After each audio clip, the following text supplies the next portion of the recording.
It appears as though something has happened in the motorcade route. Something, I repeat, has happened in the motorcade route.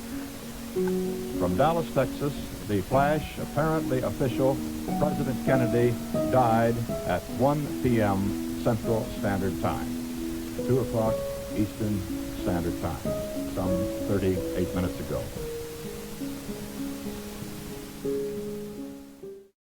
Why, after 50 years, is the Kennedy assassination still in controversy? It's been 50 years, and there's quite a debate still raging. We're talking about the most infamous crime of the century. It's never too late for the truth.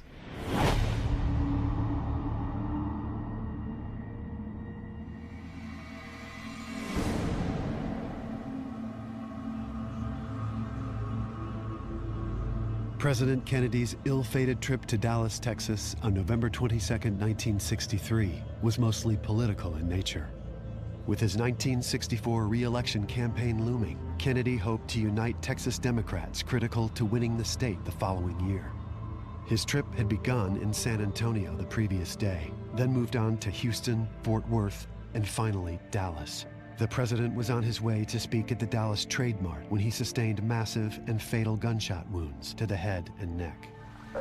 It appears as though something has happened in the motorcade route. Something, I repeat, has happened in the motorcade route. Until that day, no president had been assassinated in more than half a century.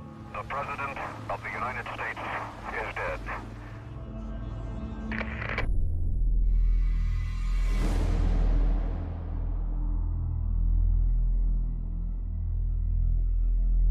In addition to John F. Kennedy, 3 U.S. presidents have been assassinated. The first was Abraham Lincoln on April 14, 1865, at the hands of actor John Wilkes Booth. 16 years later, President James A. Garfield was shot twice in the back just a few months after taking office. He died from infections 11 weeks later. His assassin was Charles J. Guiteau. In 1901, William McKinley was shot twice in the abdomen by self-proclaimed anarchist Leon Czolgosz and died 8 days later from infection. There have been as many as 28 separate assassination attempts of various U.S. presidents.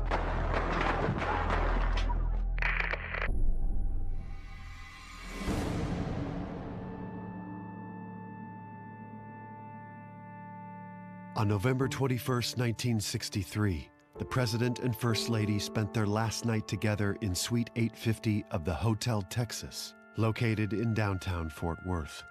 The rate was $75 a night.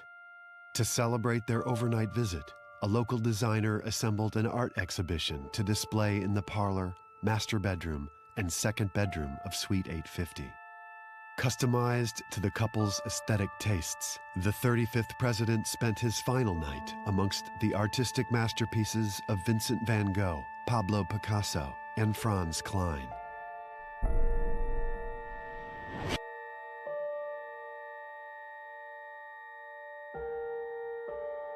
One month before JFK's assassination, UN Ambassador Adlai Stevenson was verbally and physically attacked by political extremists in Dallas. The White House was fearful that Kennedy and his team would receive a similar welcome.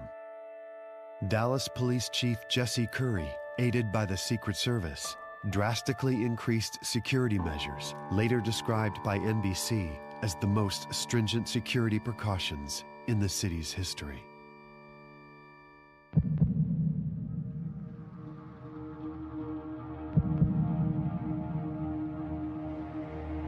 In 1963, there were no satellite or cable networks, no 24-hour news channels, no internet.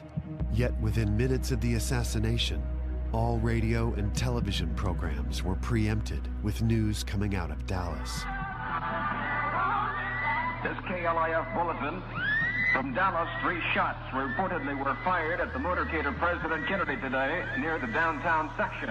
KLIF News is checking out the report. We will have further reports. Stay tuned. People don't understand this now because we have so many varied channels and satellite and everything on 9/11, you know. If you didn't want to watch the news, you could always watch the Cartoon Channel or something. But in 1963, there was only the networks, and they were tied to the local stations. Everything, every radio station, every TV station preempted. All they did was run information on the assassination.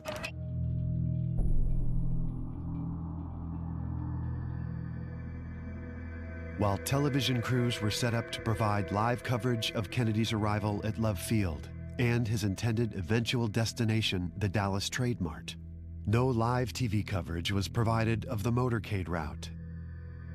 The only camera to comprehensively capture the shocking moments of the assassination was a small 8mm film camera belonging to bystander Abraham Zapruder, who was standing just yards from the president as he was struck and killed. When President Kennedy was assassinated here in Dallas, Abraham Zapruder was standing on this concrete parapet with an 8mm camera. Mr. Zapruder, have you taken any more movies since that fateful day here? No, I'm sorry to say, I used to be an ardent movie taker, and after that tragedy, somehow I lost, I don't know what you call it, appetite or desire to take pictures.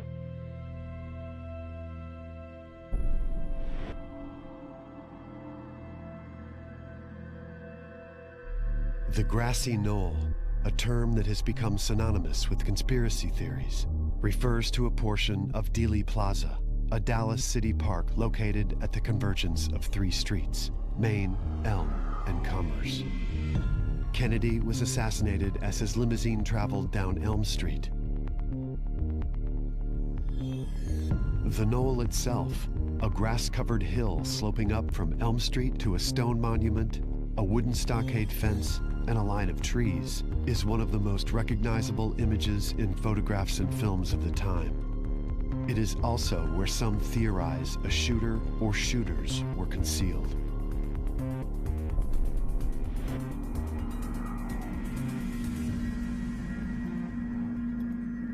The morning of the assassination was rainy and misty, as seen in this footage taken at about 9 a.m. in Fort Worth. This is a very dangerous and uncertain world. As morning turned into afternoon, the rain subsided and the plexiglass bubble that normally covered the limousine was removed. While the bubble may have been effective in deflecting a bullet, it was not bulletproof. So we will never know for sure whether the decision to ride in an open car was a fatal one.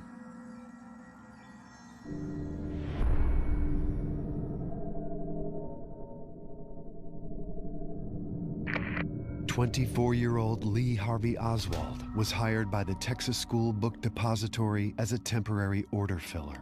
He had begun only a month before the assassination, after being told about the job by Ruth Payne, a friend of Oswald's wife, Marina. I called the School Book Depository and asked for personnel and got Roy Truly.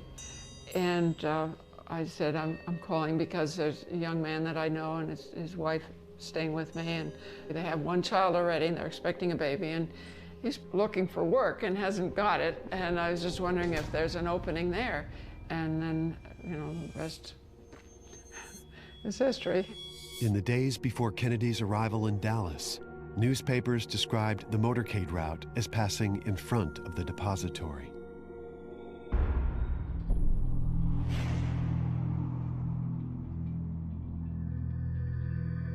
The gun that Lee Harvey Oswald used to shoot President Kennedy was a 6.5mm Carcano. The rifle was manufactured in Italy in 1940 and used by infantry during the Second World War. After the Italian army surrendered, the guns were sold to army surplus stores. Klein's Sporting Goods in Chicago, Illinois, bought a large quantity, added a scope, marked them up, and sold them for $19.95. Oswald received his rifle via mail order. The scope is terrible. It's probably the worst scope I've ever seen in my life. But after the first shot, you'll know where it's off, and you can compensate and hit your target with this gun.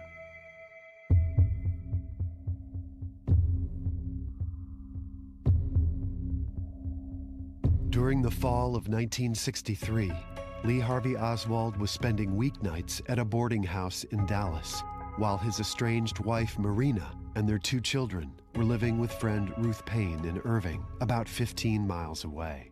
Lee often spent weekends at the Payne house, but on the eve of the assassination, a Thursday, he showed up unannounced at the home. I was out getting groceries in the afternoon, and when I got back, Lee was there on the front lawn talking to Marina.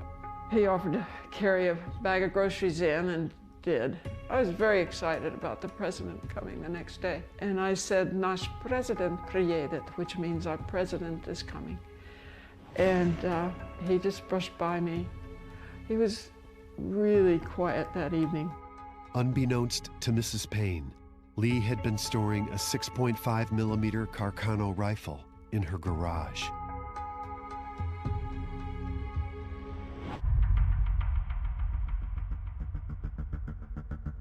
In the 1950s, U.S. Marines were categorized into one of 3 levels of shooting ability: marksman, sharpshooter, and expert, the latter being the most skilled. Oswald, a Marine from 1956 to 1960, was tested twice. His first score of 212 classified him as a sharpshooter. His second of 191 lowered his classification to marksman. In neither case did he achieve a score in the expert range.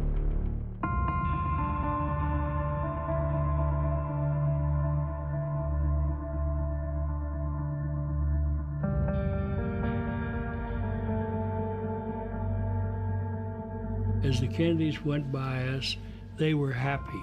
They were waving, they were grinning. And then all of a sudden, I hear what I think is a motorcycle backfire. Then, a couple of seconds later, a shot and another shot. Now, I'm not a shooter, but I can tell the whine of a rifle. And then it was total chaos. At approximately 12:30 p.m., President John F. Kennedy was struck down as his limousine passed in front of the Texas School Book Depository. According to the testimony of Governor and Mrs. Connolly, the First Lady's horrific first words were, "They've killed my husband. I have his brains in my hand." As they sped toward Parkland Hospital, Jackie cradled her mortally wounded husband in her lap, crying, "Oh my God, they have shot my husband."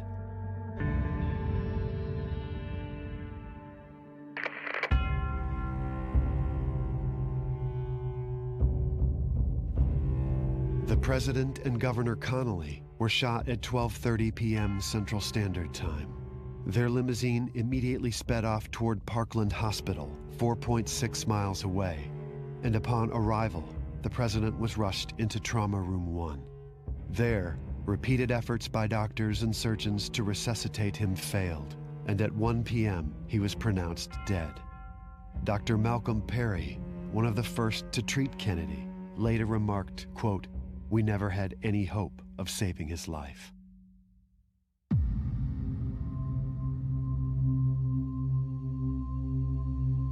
Jacqueline Kennedy's pink Chanel suit was made famous the day her husband was assassinated. Vice President Johnson's wife asked Mrs. Kennedy if she wished to change out of her blood-stained garment, to which she reportedly replied, "I want them to see what they've done to Jack."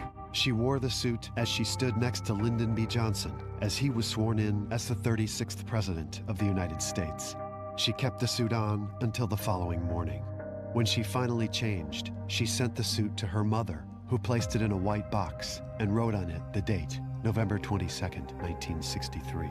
Today, the suit is kept in a windowless room at the National Archives.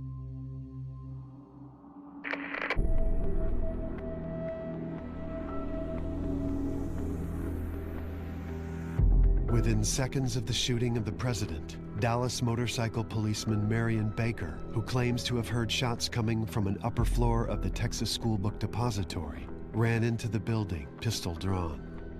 He immediately encountered Building Superintendent Roy Truly, who led him to the back stairwell. On the second floor, Officer Baker spotted a man whom he would later identify as Lee Harvey Oswald walking away from him. Agent Howlett walked the route believed to have been used by Oswald. Officer Baker testified that he saw something through the glass in the door on the second floor. This was the reason he confronted Oswald. But Oswald was immediately identified as an employee, and Officer Baker allowed him to continue. At that point, evidence suggests that Oswald simply walked down the front stairs to the first floor and out the front door. The building was sealed by police moments later.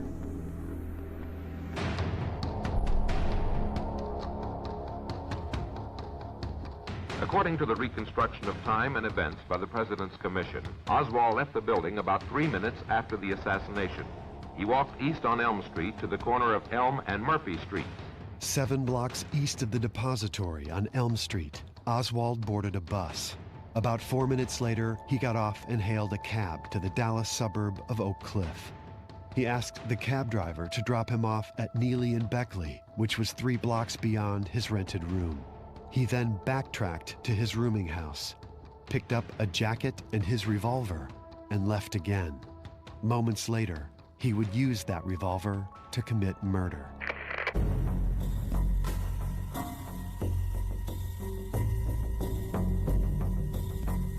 Less than a mile away from Oswald's rooming house, at the intersection of 10th and Patton Streets in Oak Cliff, Dallas police officer J.D. Tippit spotted a man fitting the general description of the suspect in President Kennedy's slaying.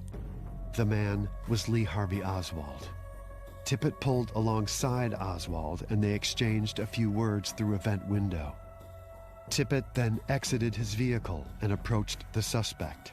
Oswald quickly drew his revolver and fired 3 shots into Tippit's chest and a 4th into his temple. The murder was witnessed by nearly a dozen people. I thought to myself, you know, that from the beginning, somebody shoots at the president, somebody shoots a cop 3 or 4 miles away, sort of idea that's connected, you know.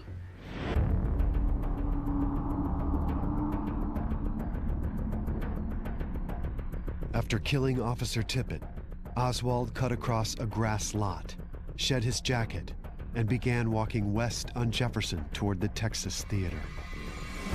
It is here where he attempted to elude what had become a citywide manhunt. Questions persist about how he was able to get into the theater without a ticket. Box office attendant Julia Postal testified that a man fitting Oswald's description approached the theater as police sirens in the area were blaring. When she looked back a moment later, he was gone. Concession attendant William Butch Burroughs testified that he was stocking candy at the time and saw no one enter the theater.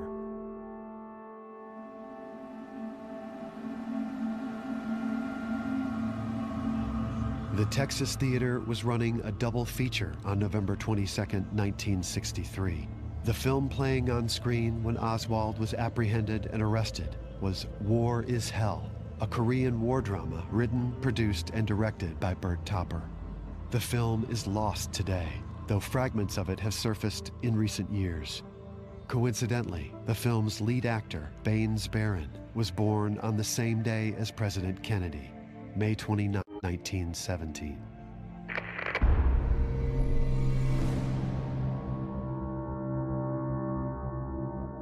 At approximately 1:35 p.m., Johnny Brewer, manager of a shoe store on Jefferson Boulevard, observed a suspicious-looking man sneak into the Texas Theater. When Brewer approached box office attendant Julia Postal and asked her if the man had purchased a ticket, she said no. Together with the concession attendant, Brewer searched the auditorium for the man, but it was too dark to see anything. By the time they emerged, Postal had already heard a radio report describing the suspect police were looking for. She called police, and within moments they had surrounded the theater.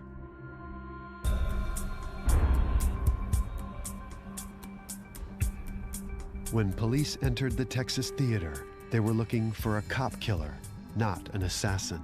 They stopped a couple of people, and then they finally got to Oswald, who was about 15 feet in front of me to the left.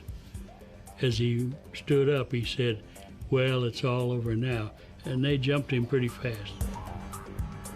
After a struggle with police in which Oswald pulled his pistol and attempted to fire, Oswald was wrestled to the ground and handcuffed.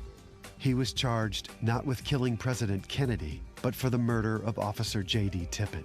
It would be more than 5 hours and 3 interrogations later before Oswald is formally charged with assassinating the president. He never confessed to either murder while in custody.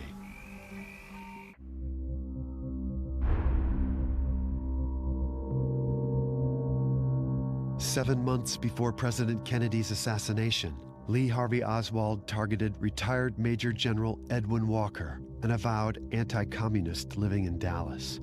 According to Oswald's wife, Marina, Oswald identified Walker as a fascist and plotted to assassinate him.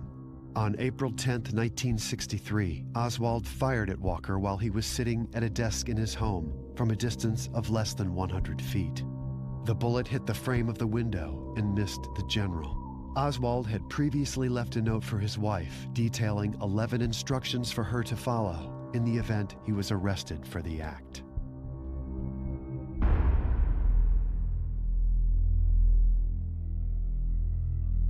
From the moment Lee Harvey Oswald was arrested, television reporters in Dallas swarmed the municipal building where he was being held. So on the morning of November 24, 1963, when Oswald was set to be transferred to the county jail, cameras were rolling. There was already a melee as they were waiting for Oswald. I was about 4 or 5 rows back, sort of being bumped around by other people and thinking, well, you know, this will go easy. We'll know, and he'll come out. And he did. He came out, the lights went on, flashed like that, and suddenly I heard one pop. Fritz, here is the prisoner. Do you have anything to say in your defense? Oswald has been shot. The shooter's name was Jack Ruby. It was the first televised murder in American history.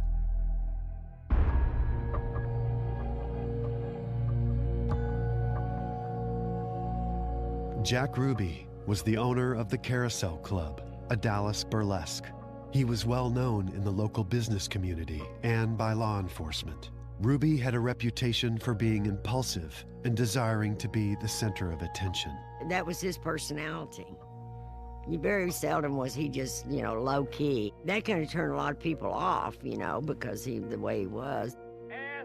Ruby was an admirer of JFK.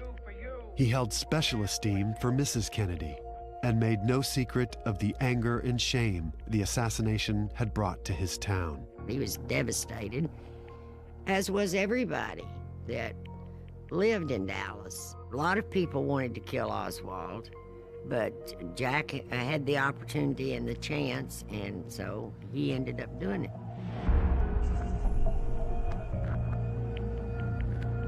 Tammy True was the headliner at Jack Ruby's downtown burlesque club, the Carousel. I worked closely with Jack Ruby for 2.5 years. Other than his immediate family, True knew Jack Ruby better than anyone, and more than any other living person has special insight into Ruby's motives for murdering Oswald. I know why Jack did what he did. Jack thought he was going to be a hero. And to be fair, he was, but it only lasted one day.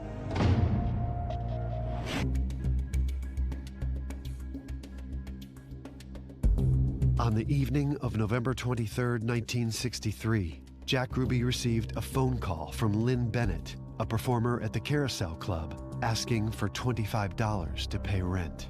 The next morning, Ruby drove downtown to the Western Union and wired the money to Bennett in Fort Worth.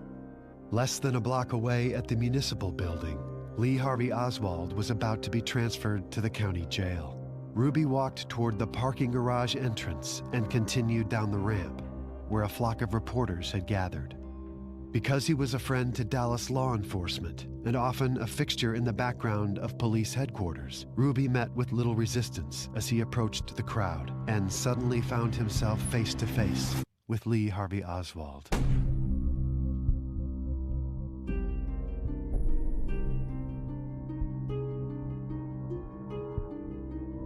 When Jack Ruby exited his car for the last time on the morning of November 24th, 1963, he left behind a valuable personal possession that casts doubt on his committing a premeditated act of murder.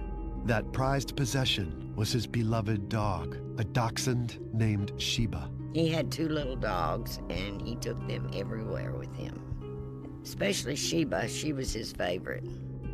This fact was later used unsuccessfully by Ruby's defense attorneys in an attempt to prove temporary insanity.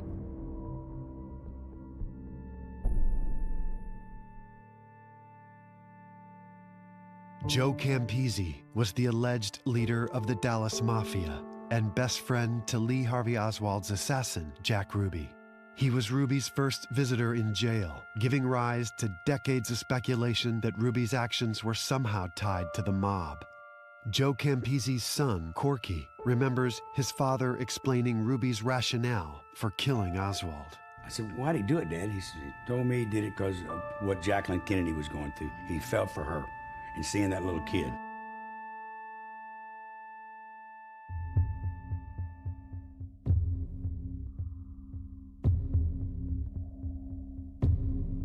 "32-year-old Dallas Morning News reporter Hugh Ainsworth was the only person to witness JFK's assassination, Oswald's arrest, and Oswald's murder at the hands of Jack Ruby.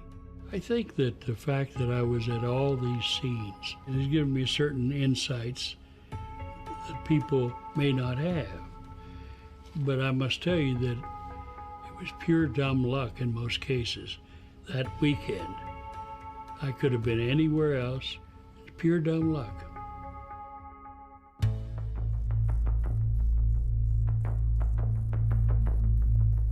The .38 caliber Colt Cobra revolver that Jack Ruby bought for $62.50 and used to kill Lee Harvey Oswald was the subject of a 25-year court battle between Ruby's brother Earl and Ruby's former lawyer, Jules Mayer.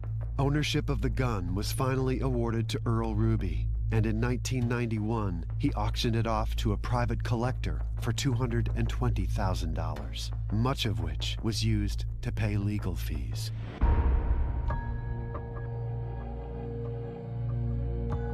On November 29, 1963, newly sworn-in President Lyndon B. Johnson called on Chief Justice Earl Warren to put together a federal investigation committee.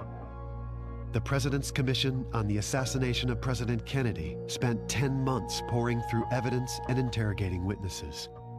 The Warren Commission, as it is commonly referred to today, determined that Lee Harvey Oswald acted as the lone assassin. While the purpose of the government's investigation was to help bring closure to a grieving nation, many found that the 26 volumes of information raised more questions than they ultimately answered.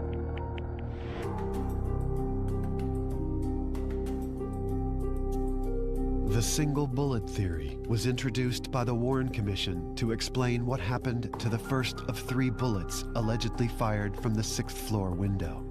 The theory proposes that a single bullet, the first shot fired by Oswald, caused all the wounds to Texas Governor Connally and all the non-fatal wounds to the president, a total of 7 entry and exit wounds. Critics of the theory claim one bullet could not have caused such damage without radically changing trajectory in mid-flight, while supporters insist the alignment of the president and the governor as they sat in the limousine make the theory entirely plausible.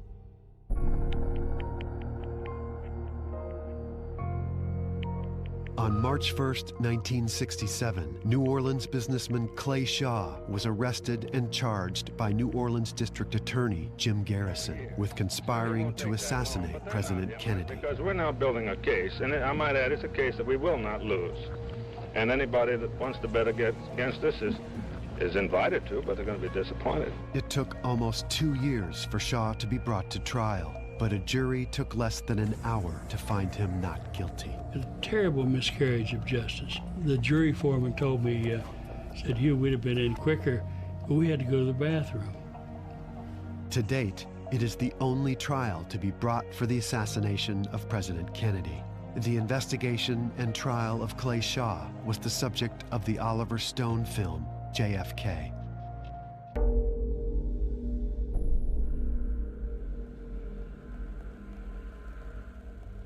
In March of 1975, the Zapruder film, which graphically depicts the death of President Kennedy, was first shown on television.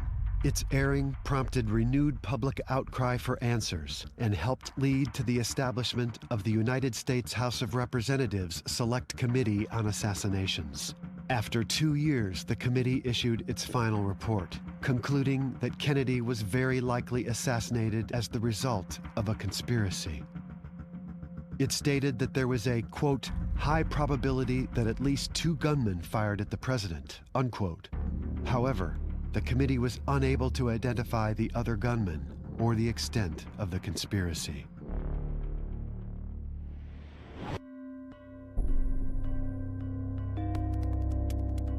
Jack Ruby's initial conviction and death sentence for murder with malice were overturned on appeal in November of 1966, based on the fact that he was denied a fair trial. A new trial date was set, but by this time, Ruby's health was in decline, and he was admitted to Parkland Hospital, where he was diagnosed with cancer and pneumonia. While many conspiracy theorists believe he was poisoned and silenced, like he had silenced Oswald before him, no evidence of poison was found in Ruby's system. In the end, even though tumors were discovered in his lungs and brain, it was a pulmonary embolism that officially took his life on January 3rd, 1967. Ruby's lasting legacy was not that of a hero, but that of one who would forever obstruct justice, obscure truth, and spawn conspiracy.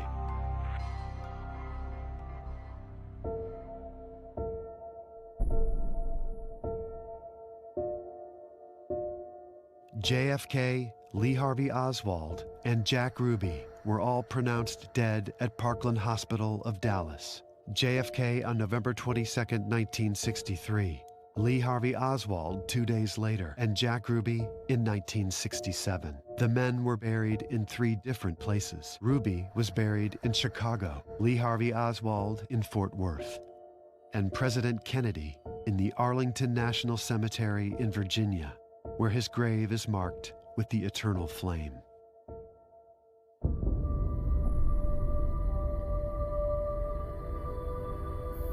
Amidst numerous allegations and theories of Oswald's body being swapped with that of a Soviet agent, Oswald's widow, Marina Oswald Porter, gave permission for his body to be exhumed. Oswald's brother, Robert, fought the exhumation by court order, but eventually withdrew his opposition, and the grave was opened in 1981.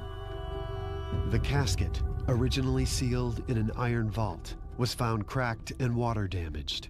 A team of pathologists at Baylor University Medical Center in Dallas compared Lee Harvey Oswald's Marine Corps dental records to X-rays of the corpse's teeth. They were a definitive match. The corpse was placed in a new casket and reburied. The original casket was sold at auction for $87,468.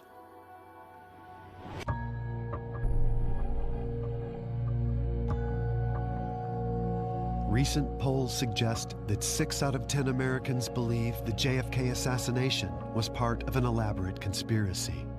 But what is a conspiracy?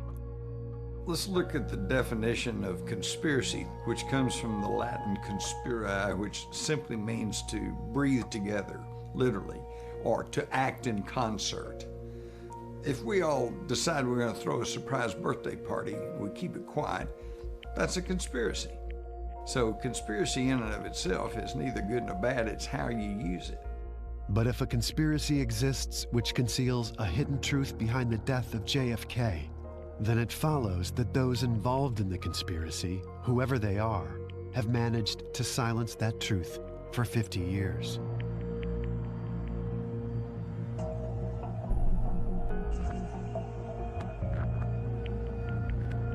When the Warren Commission report was released in book form, it rose to number 7 on the New York Times bestseller list. Since then, countless books and articles examining the case from every conceivable angle have ignited the public's imagination. Well, it's the most written about, talked about, investigated homicide in the history of the world. Not just books, but movies, documentaries, and other media surrounding the assassination and its aftermath amount to an industry worth hundreds of millions of dollars, and the American public's thirst for information only seems to grow.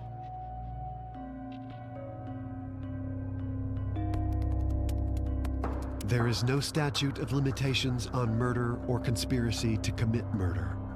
But after 50 years, there is also little chance that anyone will face prosecution for killing JFK. I think it's probably too late for there to be trials and someone going to jail or whatever. But it's never too late for justice and the truth. I think we do know the whole truth. A lot of people just don't want to accept it because it's more fun to believe in conspiracy.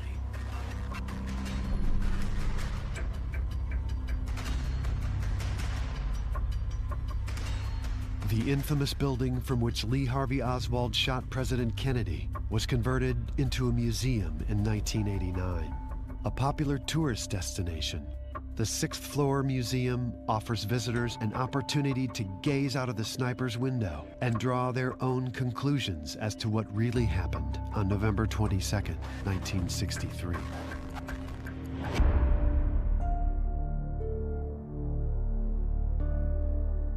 The Texas Theater, where Lee Harvey Oswald took refuge and was apprehended and arrested by police, closed in 1989.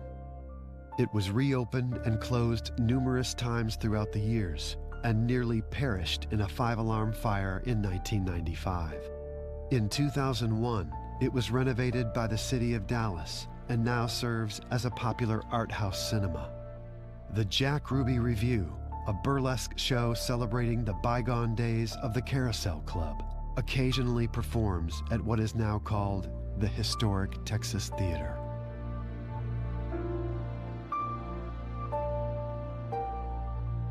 The home in Irving, Texas, where Lee Harvey Oswald spent the night before the assassination and where he allegedly stored the murder weapon before bringing it with him to work, has recently been restored to its 1963 condition and turned into a museum by the city of Irving. In 2012, former owner Ruth Payne visited the house for the first time in nearly 50 years. The grief rises for me in unexpected ways and at unexpected times. I manage, but the grief is just always there.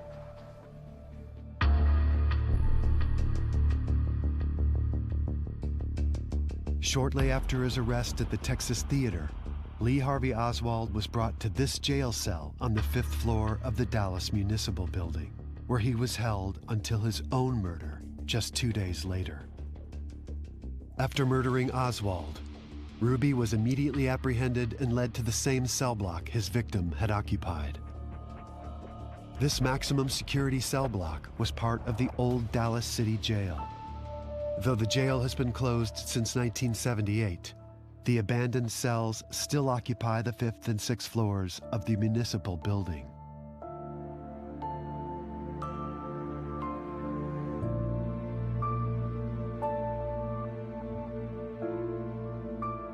Plans are underway to remove the jail cells and convert the space into a public law school.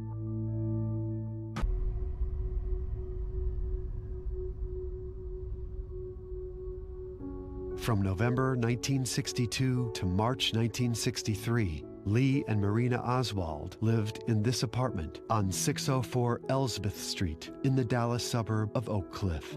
It is here where some say Oswald planned the assassinations of General Walker and John F. Kennedy. He also ordered the gun that killed Officer Tippit here. It's hard for us to believe today, but you could order guns through the mail back in the 1960s. On January 14, 2013, 604 Elsbeth was razed, a place where a fledgling assassin allegedly planned the crime of the century.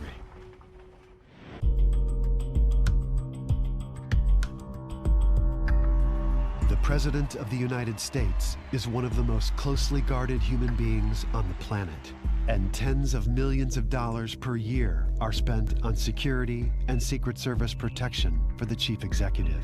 Still, no system is infallible, And despite advancements in technology greatly reducing the likelihood of an assassination, the possibility that it will happen again remains very real.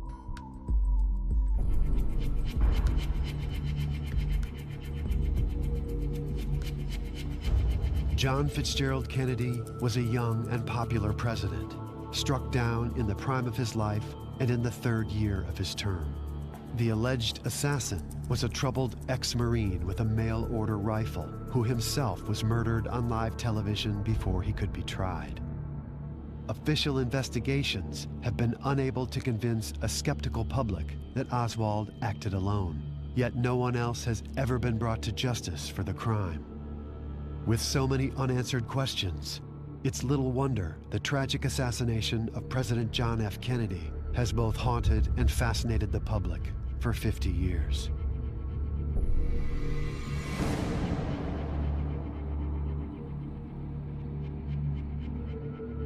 For some, the question of who killed President Kennedy was answered 50 years ago with the arrest of Lee Harvey Oswald.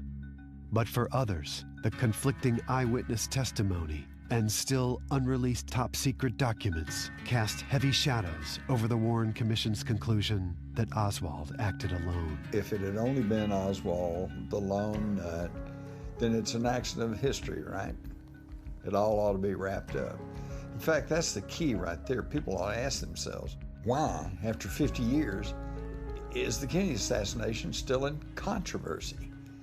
I mean, they had the resources of the FBI, the CIA, the NSA, the U.S. military, police forces, Secret Service. Good grief. They should have uncovered everything, laid it all out. Here it is. Over the past 5 decades, everyone from the Russians, the Cubans, the CIA, FBI, Mafia, aliens, even President Johnson himself, have fallen under the umbrella of various conspiracies. Recent credible theories even suggest that the fatal shot was fired accidentally by a member of the Secret Service Corps. The reality is, we may never know the whole truth behind this, one of the great tragedies of the 20th century.